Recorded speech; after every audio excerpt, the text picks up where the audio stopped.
Suvning solishtirma bug'lanish issiqligini aniqlash laboratoriya ishining tajriba qurilmasi quyidagi qismlardan iborat. Demak, bunda bizga suv solingan idish kerak bo'ladi.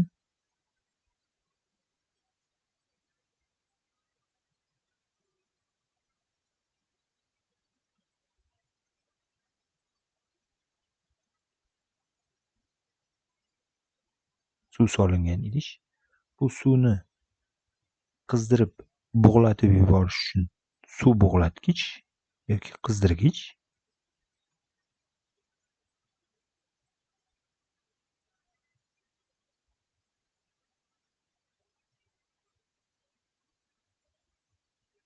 Suv bug'latgich.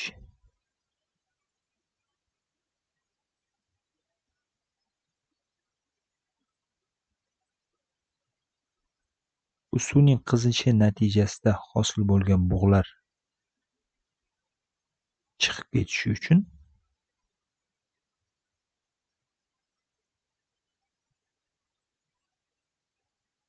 S-nay dan iborat bo'ladi. Bu suvli idishning og'zi berk. Hosil bo'lgan bug'lar faqat S-nay orqali chiqib ketishi mumkin. Demak, bular bug'. Bu S-nay, S-rezina nay.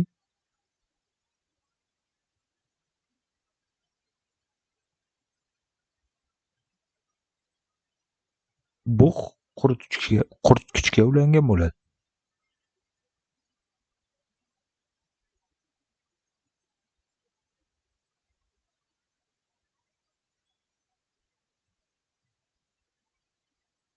Demak, bu bug' quritgich.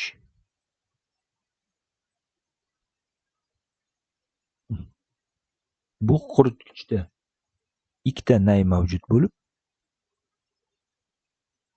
bittasini N,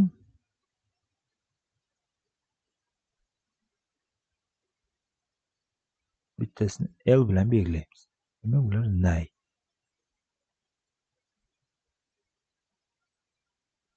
Demak, S-nay orqali o'tib kelgan bug' D bug' quritgichga kelib yoki L-nay orqali yoki N-nay orqali o'tib ketishi mumkin.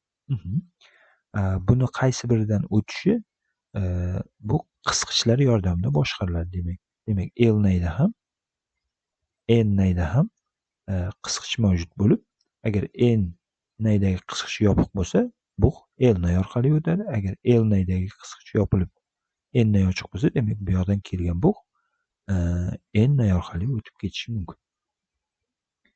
L-nay orqali o'tgan bug'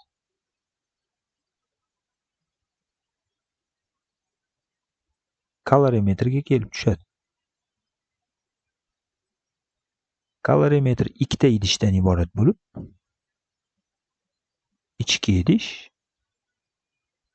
demak bu kalorimetrning ichki idishi,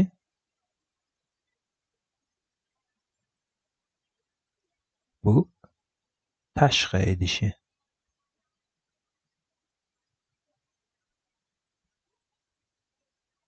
Bu ichki idish va tashqi idish havo qatlami bilan ajratilgan va ichki idish yog'och taglikka o'rnatilgan. Bu o'sha issiqlik almashishini kamaytirish uchun, ya'ni tashqaridan va issiqlik olmasligi yoki tashqariga issiqlik bermasligi uchun tashqi idish bilan va o'sha yog'och tagliklar bilan ta'minlangan hisoblanadi.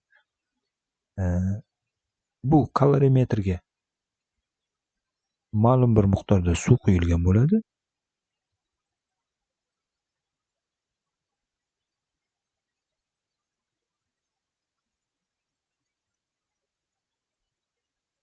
Suv quyilgan bo'ladi va bularning hammasi birgalikda kalorimetr hisoblanadi.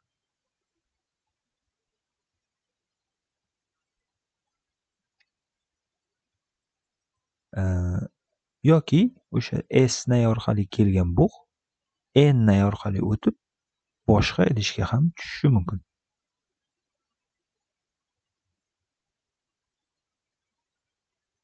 Demak, bu yerga o'sha N nay orqali o'tib kelgan bug'lar, ya'ni suv kondensatsiyalanib bu idishga kelib to'planishi mumkin. Bug' quritishning vazifasi nima? Bug' quritishning vazifasi nima? Demak, dastlabki holatda naylar yetarli darajada qizimagan bo'ladi. Demak, bu bug'lar shu naylar orqali o'tish natijasida bu naylar sovuq bo'lganligi uchun ular kondensatsiyalanishni boshlaydi. Ya'ni o'sha naylarda suv tomchilari hosil bo'ladi. Suv tomchilari hosil bo'ladi. Bu suv tomchilari L nay orqali o'tmasligi kerak. Ya'ni L nay orqali faqat bug' o'tishi kerak. Buning uchun L naydagi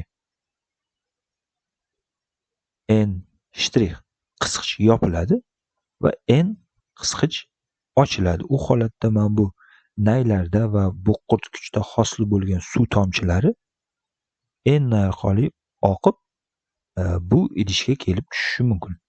Ma'lum bir vaqt qizdirilish davom etilgandan keyin bu suv tomchilari yo'qolib to'liq bug' hosil bo'ladi. Ya'ni quritgichda naylarda faqat bug' oqimi hosil bo'lishi mumkin. O'shandan keyin N qisqich yopilib N shtrix qisqich ochilsa bu L nay orqali faqat bug' tomchilarining o'tishi ta'minlanadi. Bug'ning o'tishi ta'minlanadi.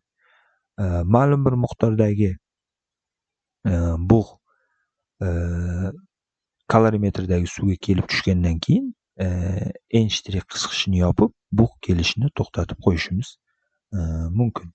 Bu kalorimetr ichki idishning og'zi berk holatda bo'ladi va undagi suvning temperaturasi termometr yordamida o'lchanib turishi mumkin.